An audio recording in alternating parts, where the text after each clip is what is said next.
Bismillahirrahmanirrahim. Assalamualaikum warahmatullahi wabarakatuh. Kita jumpa lagi ya di pertemuan ketiga untuk mata kuliah arsitektur komputer, di mana pada hari ini kita akan membahas mengenai internal memory. Nah, di sini kita akan petakan dulu mengenai karakteristik-karakteristik penting dari sistem memori. Yang pertama dari segi lokasi, di mana untuk lokasi sistem memori di sini ada 3, dari CPU, kemudian internal, dan juga eksternal. Kemudian yang kedua dari kapasitasnya, ada ukuran word dan juga block. Kemudian dari satuan transfer ada 2 juga, word dan block. Kemudian yang keempat, metode akses, ada sequential access, direct access, random access, dan juga associative access. Kemudian yang kelima, kinerja, ada access time, cycle time, dan juga transfer rate. Kemudian yang keenam, berdasarkan tipe fisik, ada semikonduktor dan juga permukaan magnetik. Kemudian selanjutnya, berdasarkan karakteristik fisik, ada volatil atau non-volatil, ada irreversible dan juga non-irreversible. Kita lihat untuk karakteristik yang pertama ya, berdasarkan lokasi, di mana untuk lokasi tadi ada 3 CPU, di mana semakin dekat memori itu dengan CPU, maka semakin cepat proses penyimpanannya. Kemudian untuk memori internal, itu adalah komponen utama dalam sistem komputer yang memang fungsinya sebagai penyimpanan data dan juga instruksi yang sedang diproses oleh CPU itu sendiri. Nah, di sini untuk memori internal itu memiliki kecepatan akses yang tinggi dibanding dengan penyimpanan eksternal. Sehingga punya peranan penting ya dalam menentukan kinerja komputer secara keseluruhan. Contoh memori internal itu ada RAM, Random Access Memory, yang sifatnya sementara, dan juga ada ROM, Read Only Memory, yang sifatnya sebagai penyimpanan permanen. Kemudian yang kedua, berdasarkan kapasitas, itu ada ukuran word dan juga block. Untuk ukuran word di sini bisa kita lihat ya, word itu dinyatakan dalam 1 byte, yaitu 8 bit. Itu word. Sedangkan kalau block itu kapasitasnya terdiri dari 512 byte atau 1 kilobyte atau lebih. Jadi tergantung dari sistem penyimpanan yang digunakan. Itu untuk kapasitas. Kemudian satuan transfer itu ada word, ada block. Untuk satuan transfer berbasis word, itu data dipindahkan dalam satuan kecil sesuai ukuran kata atau word yang diproses oleh CPU.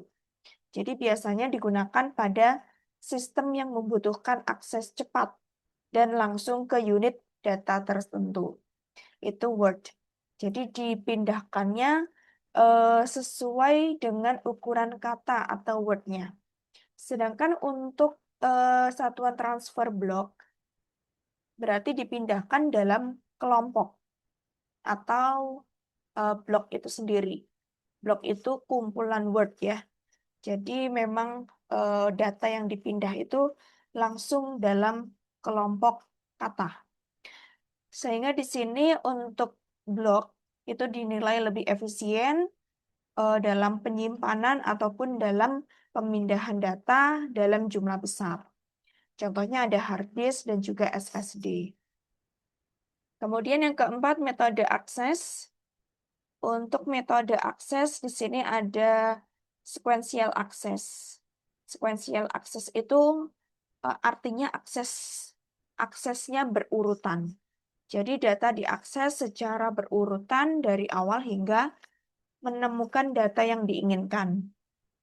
Sehingga waktu aksesnya itu tergantung dari posisi data yang mau dicari. Contohnya ada pita magnetik.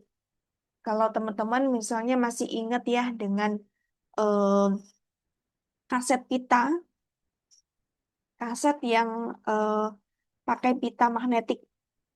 Misalnya kita mau ngeplay lagu, itu diurutkan.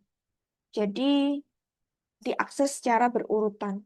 Dari lagu pertama sampai lagu yang kita inginkan. Itu kita urutkan. Jadi tidak bisa diakses eh, secara lompat ya atau random. Itu sekuensial. Jadi harus diakses secara berurutan. Kemudian yang kedua ada direct access. Direct access itu akses langsung. Jadi data yang ingin kita akses itu bisa kita akses langsung ke lokasi tertentu. Meskipun masih butuh waktu pencarian ya, yang tidak secepat random access. Biasanya bisa kita akses melalui disk atau hard disk. Kemudian yang ketiga ada random access. Random access di sini tentunya eh, akses acak ya. Jadi kita bisa mengakses data secara langsung ke lokasi manapun dengan waktu akses yang sangat cepat. Contohnya ada main memory atau RAM. Kemudian yang keempat ada associative access atau akses asosiatif, di mana data bisa kita akses berdasarkan isi atau kunci bukan dari alamatnya. Contohnya ada cache memory, sistem yang mau kita cari, eh, datanya itu akan kita cocokkan dengan kriteria tertentu. Jadi bukan dari alamatnya ya, beda dengan ketiga metode akses sebelumnya, kayak sekuensial, direct, dan juga random, itu berdasarkan alamat memorinya. Sedangkan kalau asosiatif itu berdasarkan isi datanya. Kemudian berdasarkan kinerja, itu ada access time. Access time itu waktu untuk mulai akses data. Kemudian ada cycle time, itu adalah waktu satu siklus penuh. Jadi akses ditambah siap eh, lagi untuk mengakses. Jadi waktu eh, penuh dari siklus tersebut. Kemudian ada transfer rate, itu adalah kecepatan pemindahan data setelah diakses. Di sini ada rumusnya untuk menentukan waktu rata-rata dalam bit ya, adalah waktu akses rata-rata ditambah jumlah bit dibagi kecepatan transfer dalam bit atau detik. Kemudian di sini ada gambaran yang menunjukkan hierarki memori dalam sistem komputer, di mana di sini disusun dari yang paling cepat sampai yang paling lambat. Jadi semakin cepat itu semakin ke atas itu semakin cepat, tentunya semakin mahal dan kapasitasnya kecil. Dan semakin ke bawah itu kecepatannya semakin lambat. Kemudian juga lebih murah dan kapasitasnya lebih besar. Kita mulai dari register. Register di sini adalah memori paling cepat, kapasitasnya sangat kecil, dan letaknya berada langsung dalam CPU. Itu register. Kalau teman-teman masih ingat materi sebelumnya ya, yang memetakan isi dari CPU, di situ ada register, yaitu memori dalam CPU yang memang letaknya di dalam CPU itu sendiri. Kemudian ada cache. Cache itu penyimpanan data yang sering digunakan untuk mengakses RAM, mengakses data lebih cepat ya dibanding RAM. Kemudian ada memori utama atau RAM, adalah penyimpanan data dan juga program yang sedang dijalankan. Kapasitasnya lebih besar, tetapi lebih lambat dibanding cache. Jadi cache itu penyimpanan data yang lebih cepat ya, yang paling cepat. Sedangkan memori utama atau RAM itu memang kapasitasnya lebih besar, tapi kecepatan akses datanya lebih lambat. Kemudian yang keempat itu ada disk memory. Disk memory atau disk magnetik ya. Ada hard disk dan juga SSD. Merupakan penyimpanan permanen dengan kapasitas besar namun lebih lambat. Kemudian yang paling bawah itu ada pita magnetik dan juga optical disk, di mana penyimpanan ini biasanya termasuk penyimpanan eksternal dan juga aksesnya lebih lambat dibanding penyimpanan internal yang ada di atas tadi. Jadi kesimpulannya, untuk hierarki memori di sini adalah gambaran memori-memori yang memang kalau semakin ke atas itu kecepatannya semakin cepat, lebih mahal, dan juga kapasitasnya lebih kecil. Sedangkan semakin ke bawah, kapasitasnya semakin besar, lebih lambat, dan lebih murah. Di sini bisa kita lihat ya, untuk memori hierarki ada di tabel dari register itu size-nya kurang dari 1 kilobyte. Jadi kapasitasnya memang kecil, tapi kecepatannya sangat besar. Bandwidth-nya juga besar. Kemudian untuk disk di sini kecepatannya 20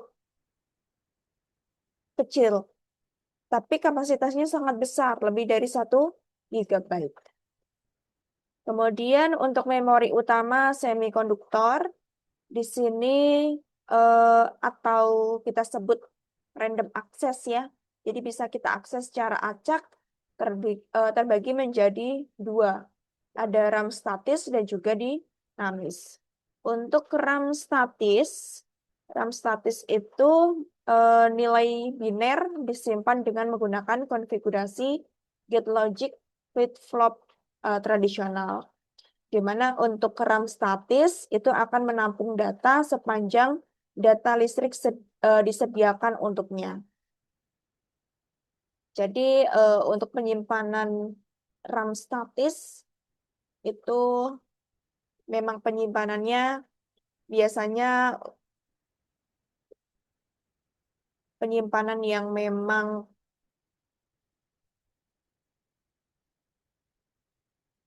sudah ditentukan ya dari RAM-nya gitu. Jadi bisa menampung data sepanjang daya listrik itu ada. Kemudian untuk RAM dinamis itu disusun oleh sel-sel yang menyimpan data sebagai muatan listrik pada kapasitator.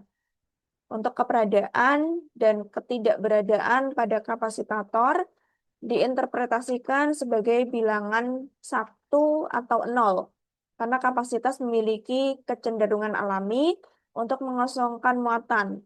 Maka RAM dinamis memerlukan pengisian muatan. Jadi di sini beda ya dengan statis. Kalau statis itu sepanjang komputer itu memiliki daya listrik, maka dia akan bisa terus menyimpan data.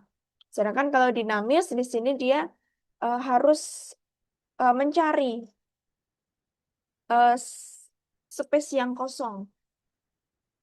Maka kalau tidak ada space yang kosong, itu harus memerlukan pengisian muatan. Harus ada yang dikosongkan terlebih dahulu. Nah, di sini ada perbedaan SRAM atau statis RAM dan juga dinamis RAM.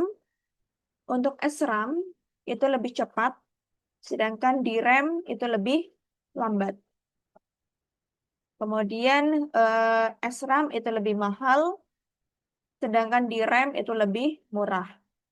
Untuk SRAM ada 6 transistor atau 6 bit, sehingga densitasnya kecil, sedangkan di RAM itu satu transistor itu untuk 1 bit, sehingga densitasnya sangat tinggi.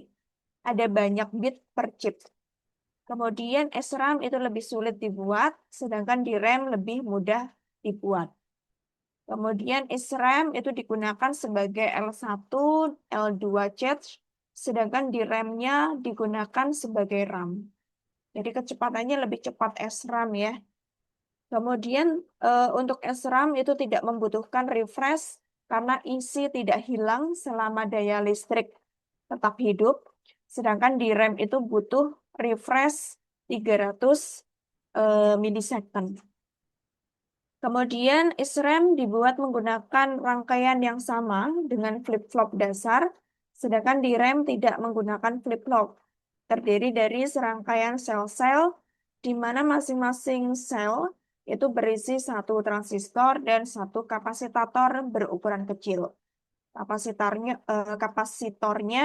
itu dapat diisi dan dikosongkan. Jadi bisa terlihat perbedaannya ya, dari segi kecepatan, dari segi mahal atau murahnya, dari segi eh, rangkaiannya itu bisa terlihat perbedaan dari SRAM dan DRAM. Kemudian untuk pengertian ROM, ROM di sini adalah eh, penyimpanan berisi pola data permanen yang tidak dapat diubah. Jadi memang sifatnya permanen, tidak bisa diedit, tidak bisa diubah tadi ya, tidak bisa diedit. Kemudian jenis-jenis ROM itu ada programmable ROM atau PROM. PROM itu programmable read-only memory. Programmable read-only memory.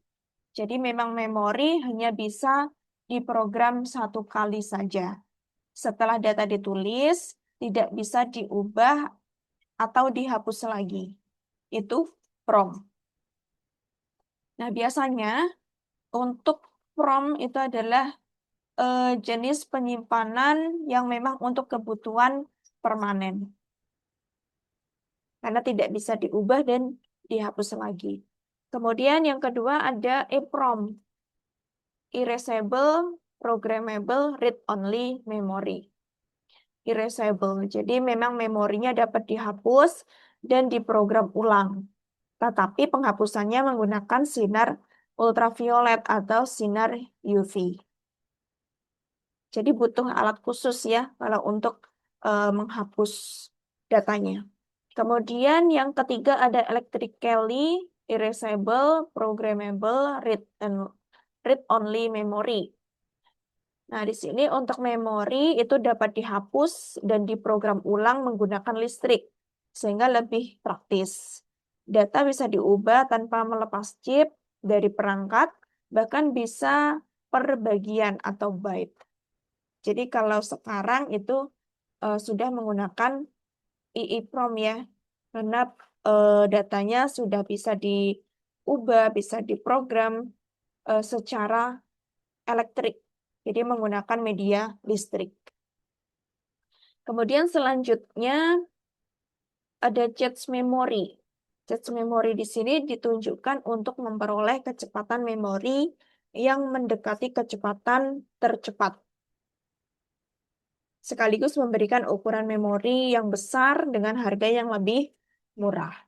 Cache di sini itu memori kecil yang berkecepatan tinggi, dapat kita lihat sebagai suatu memori buffer bagi memori utama. Cache itu berisi salinan sebagian memori utama. Jadi pada saat sebuah CPU speed itu membaca Word, maka dilakukan pemeriksaan untuk mengetahui apakah Word itu terdapat dalam cache.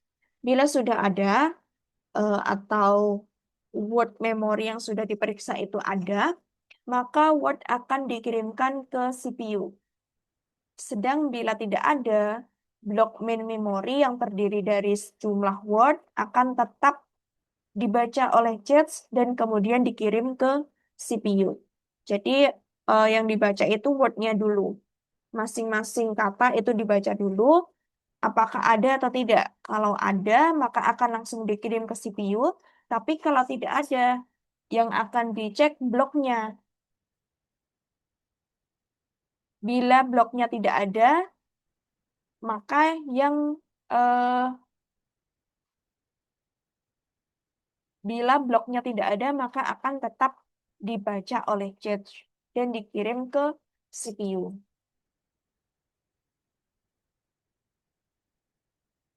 Ya.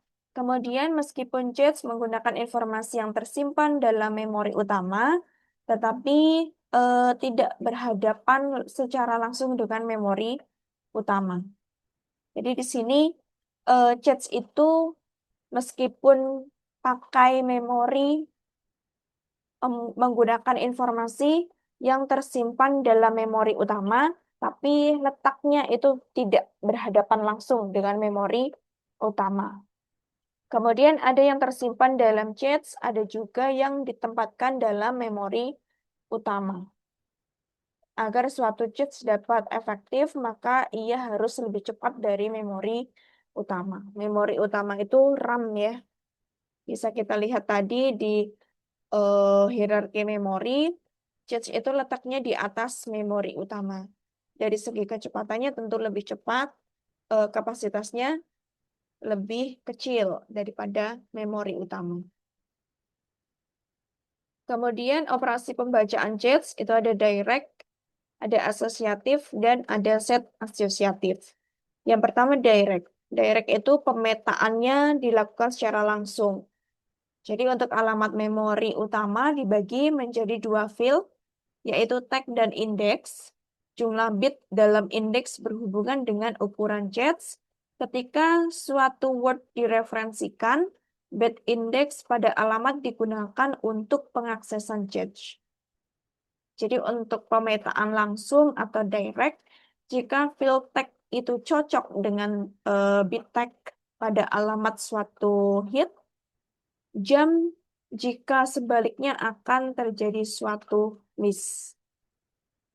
Jadi jika failed, maka tag-nya akan cocok dengan bit tag pada alamat suatu hit. Sedangkan kalau jam berarti dia sebaliknya akan terjadi suatu miss. Kalau misal tidak cocok berarti dia jam. Tapi kalau cocok akan fill. Kemudian organisasi cache ini mempunyai waktu akses yang lebih cepat daripada RAM karena mempunyai field alamat yang lebih kecil. Kelemahannya tidak dapat menyimpan secara bersamaan apabila ada dua buah word yang mempunyai indikasi yang sama dengan meskipun tag-nya berbeda. Ini pemetaan langsung. Kemudian untuk pemetaan asosiatif itu digunakan untuk sebuah cache, maka diperlukan suatu pemetaan yang berbeda. Dengan pemetaan asosiatif, alamat word pada memori utama dan juga isinya tersimpan di dalam cache.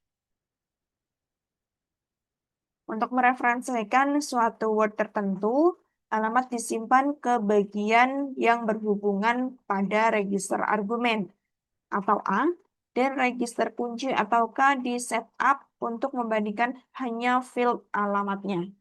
Pemetaan asosiatif memungkinkan adanya penyimpanan semua word yang mempunyai indeks yang sama dan tag yang berbeda ke dalam cache ini. Kemudian pemetaan kelompok asosiatif atau set asosiatif adalah kombinasi dari kedua organisasi sebelumnya, yaitu direct dan juga asosiatif. Dalam jenis organisasi ini, dua word dengan indeks yang sama dan juga tag yang berbeda dapat disimpan di dalam kelompok yang sama. Karena setiap word dalam kelompok memori asosiatif hanya menyertakan bit tag tambahan, bukan alamat lengkap, maka waktu aksesnya juga lebih cepat dengan harga yang lebih murah. Oke, jadi bisa kita lihat ya perbedaan untuk Chase Direct itu kita baca word-nya, kemudian bit index pada alamat tersebut itu bisa langsung mengakses Chase. Kemudian kalau pemetaan asosiatif itu alamat word-nya, di sini alamat word itu akan disimpan ke bagian yang berhubungan dengan argumen dan juga register kunci. Jadi nanti akan memungkinkan adanya penyimpanan Word yang mempunyai indeks yang sama dan tag yang berbeda. Sedangkan kalau pemetaan set asosiatif itu adalah gabungan keduanya. Jadi untuk organisasi dari set asosiatif nantinya akan dilihat ada dua word. Kalau indeksnya sama dan tagnya berbeda, maka langsung akan disimpan di dalam kelompok yang sama. Kemudian ada organisasi di RAM atau enchant RAM ya, dengan menginterpretasikan chat SRAM yang kecil pada keping di RAM generik. Mencakup beberapa fitur lain untuk meningkatkan kinerja, di mana operasi refresh dapat dilakukan secara paralel dengan operasi pembacaan chat. Kemudian yang kedua ada chat RAM atau CD-RAM. Mencakup change SRAM, di mana change SRAM yang lebih besar dari DRAM. Kemudian ada synchronous DRAM. Jadi di sini SDRAM itu saling bertukar data dengan prosesor dan akan disinkronkan dengan sinyal pewaktu eksternal dan bekerja dengan kecepatan penuh serta memori tanpa mengenal keadaan wait. Kemudian ada Rambus DRAM menggunakan pendekatan terhadap masalah memori bandwidth dengan lebih revolusioner. Untuk RDRAM itu memiliki kecepatan sekitar 500 Mbps atau setara dengan DRAM 33 Mbps. Kemudian yang kelima ada RAM-Link, berkonsentrasi pada interface prosesor atau memori dibanding pada arsitektur internal keping di RAM. RAM-Link di sini memori interface yang memiliki koneksi point-to-point yang disusun dalam bentuk cincin. Oke, ini tadi untuk organisasi di RAM. Ada 5, ada eDRAM, kemudian ada Jets DRAM, ada Synchronous DRAM, Rambus DRAM, dan juga RAM-Link. Mungkin itu untuk materi hari ini terkait dengan penyimpanan memori atau sistem memori. Tadi ada banyak jenisnya ya, berdasarkan kategori-kategorinya. Semoga bisa dipahami. Untuk selanjutnya, jika ada yang mau ditanyakan, bisa langsung di grup ataupun japri. Mungkin itu saja dari saya, kurang lebihnya mohon maaf. Wassalamualaikum warahmatullahi wabarakatuh.